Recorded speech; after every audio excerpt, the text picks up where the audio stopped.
I am trying to eat healthy these days and I made this teriyaki tofu rice bowl and it was so good. Plus if you don't like tofu you can always replace it with paneer or chicken. For this you need to slice up ginger, lots of garlic, green chilies and tofu or paneer or chicken, whatever your choice is. Then add the ginger, garlic, green chilies to a bowl along with 1/4 cup light soy sauce, 1/4 cup water, chili flakes, brown sugar, 1 teaspoon of dark soy sauce and half tablespoon of rice flour. I'm not using cornstarch here.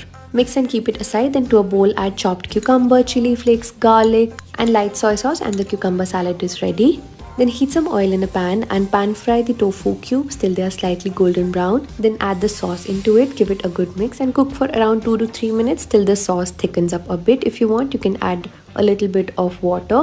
Then once it is done, garnish with lots of spring onions. Serve hot with short grain rice or normal rice, whatever you like, and the cucumber salad that we made earlier, and it's good to go. It's a solid 10 on 10.